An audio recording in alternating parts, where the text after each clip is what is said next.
And we are back for the Season 7 Serious Q&A. In case you aren't familiar with my channel, I do a serious Q&A after a comical video to talk in depth about the issues that people care about the most. And sometimes I do an unserious Q&A. And so let's get into some questions about the Season 7 trailer. What if Theon gets Aeron's story this season? I would say this is a pretty big possibility. I mean, I doubt any of the telepathic awakening, Bran parallel aspects of the Forsaken chapter will come into it, but Theon could definitely be a tortured prisoner again. The Theon story doesn't seem very resolved. The show decided to give Sansa the killing of Ramsay, and they handed the rescue of Sansa largely over to Brienne. We kind of expect Theon's character to be a phoenix rising from the ashes, and although Theon partially saved Sansa and killed Miranda, his character growth doesn't seem complete. My big complaint about Theon in seasons 5 and 6 is that he kept awakening from being Reek, only to regress again over and over. Something needs to bring Theon out of his shell permanently. And so I suppose Theon actually needs Euron to be a proxy for Ramsay. Theon needs a villain to overcome, just as Ramsay was the new Joffrey for Sansa to overcome. Another thing that supports the idea that Theon could be taking over the Aeron plot is that Season 7 leaks don't mention Theon or Euron very much. And site reports didn't spot Euron or Theon very much. This means that scenes that Euron and Theon are in are likely inside rather than outside, where extras and photographers can't catch a glimpse of what's going on. So yeah, one-on-one scenes between Theon and Euron in a dungeon or in the belly of a ship would fit with this. Of course, it could be that we haven't heard very much on Theon or Euron because they simply aren't in the season that much.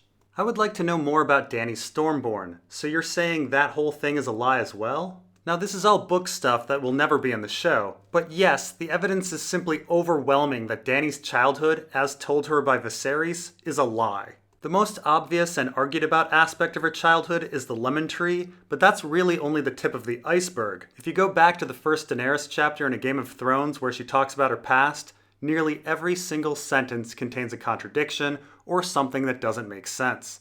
Getting into all of them would take an entire video series, but there's an excellent essay by Mark G. 171 at The Last Hearth entitled Fake Dany, or parentheses F Dany. In this essay, quite a few of the contradictions are talked about. Now, as I said, getting into all of them would take too long, but we can briefly talk about the Dragonstone ones and the Storm specifically. So to start, Dany believes that Viserys and her pregnant mother fled to Dragonstone in the middle of the night. But Jaime actually recalls Queen Rhaella leaving for Dragonstone in the morning, and he doesn't say anything about Viserys being there. And Dany says that she was born during a storm in the summertime, even though it's a season not known for storms.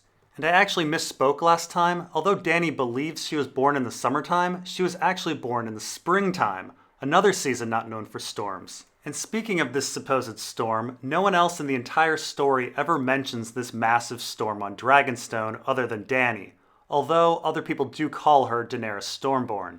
And Daenerys describes stone blocks falling off of Dragonstone, but Dragonstone is actually made of fused stone. There aren't any blocks to actually fall off, but even if we suppose some broke free, the technology to produce these fused stones is lost to time, and we see no signs of damage during Davos or Crescent's perspectives on Dragonstone. The storm also supposedly destroyed the entire Targaryen fleet, but weirdly, it had no impact on nearby King's Landing. And even though the entire fleet was destroyed, somehow Sir Willem Darry sailed away with Viserys and Dany. Of course, this all leads to much bigger questions, like if Daenerys wasn't born on Dragonstone, where was she born? And is Daenerys even Daenerys? Is she really the daughter of Lyanna, or a Shara Dane, or perhaps even a Lyseni prostitute?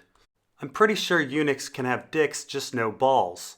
They can get hard, it just takes a long-ass time and isn't that hard.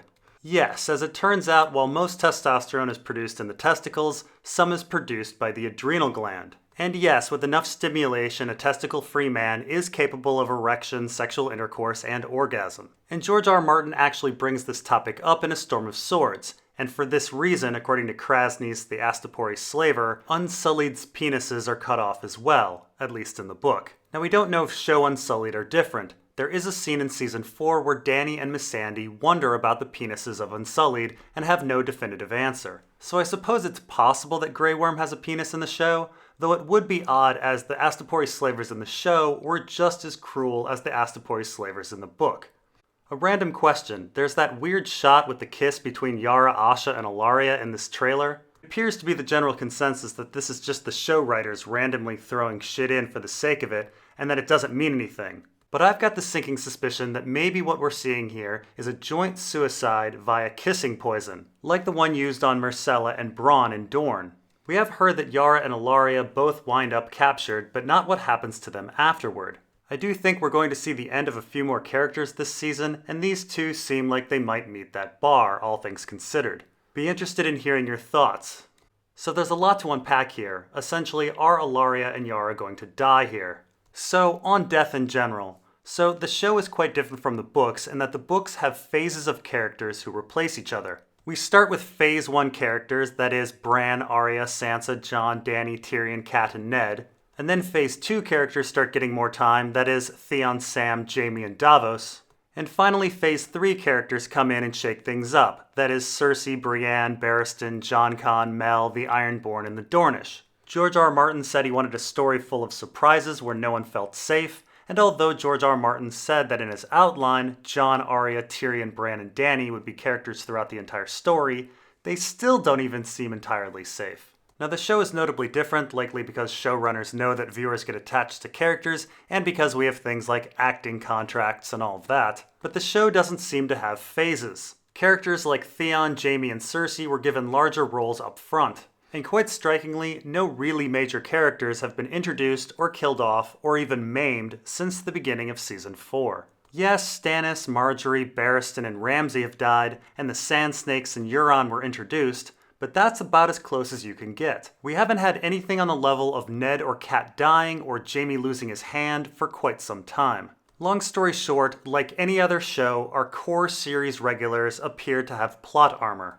Obviously, Jon, Cersei, Jaime, Tyrion, and Dany are the most safe as their actors have signed contracts through the end of Season 8, but really Sansa, Theon, Arya, Sam, and Bran are all probably pretty safe as well. So who is gonna die? Well, with only 13 episodes left and the stories coming together, things are beginning to look crowded. Dany's entourage has gotten ridiculously big, as has Jon's. The fat needs to be cut, and it's time for some important but not too important characters to go. So yeah, Ellaria, the Sand Snakes, Tormund, Grey Worm, Missandei, Yara, Davos, Brienne, Littlefinger, Varys, and Melisandre. These characters are all at risk. That said, Ellaria committing suicide? That doesn't seem to be her style. She seems to be the type to fight until her last dying breath. So what's going on in this scene? Well, even though that these two are supposed to be on the same side and on Dany's side, the alliance is one of convenience. Either one of them could easily betray the other or Daenerys. So while I don't see this as a suicide, I see this as a murder attempt, perhaps in the same style as her hit on Myrcella. Of course, characters rarely get away with the same trick twice, so I imagine if Ellaria did try to kiss Yara with her poisoned lipstick, Yara would have somehow stolen the antidote and Ellaria would die instead. Go back to that map for a second though. The ice-formed landmass that reaches down from the frozen shore to Westeros, bypassing the wall. Is this a way to make up for D&D failing to include the Horn of Winter that destroys the wall? Maybe? So there's been quite a bit of talk about the upper left-hand corner of this map. I don't think this is any sort of new ice bridge, as it's actually a slightly different color from the frozen shore. Plus, if you look, it's not just the land and ocean that's gone, but it's the border of the map that disappears as well. So at first I thought perhaps this map is just in the middle of being painted and isn't quite finished. But artists don't really work this way. Artists first do the general details and then put in the fine details. No artist would have finished that intricate compass without finishing the ocean. So what's going on in the upper left-hand corner? Well, it seems to be a stylistic choice. The artist just thought it looked good. On a scale of 1 to 10, how bad is Dany gonna fuck up her invasion? Well, I mean, frankly, it has to be a 10. She has to fuck up really, really bad for Cersei to still be around. And we know Cersei will still be around because Lena Headey has a contract for Season 8. So Dany has Dothraki, Unsullied, all of Dorne, which was untouched by war, and the Reach, the most populous kingdom, and a massive fleet, and 3 dragons. Logistically speaking, she's holding all of the cards. She should sweep over the kingdom and conquer everything very, very quickly, with Sweet Robin's Vale army being the only real resistance. But we kind of know she's going to fail to do this. I'm not sure how she's going to screw up so badly. It seems to have something to do with Euron entering the war and destroying her fleet, but I can't fathom how she's going to lose her land war.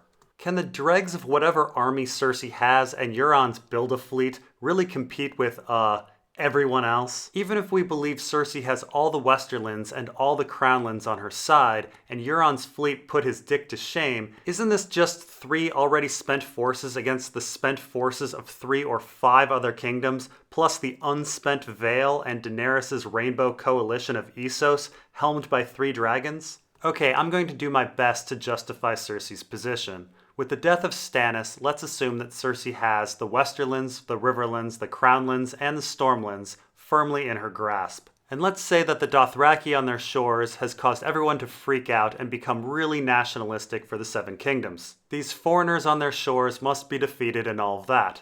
With those assumptions, Cersei does have a few advantages. The first is castles. Castles are a force multiplier, and places like Storm's End and Casterly Rock are near impregnable. So it may be that Dany stupidly sent her forces up against these castles rather than doing sieges and lost a lot of men.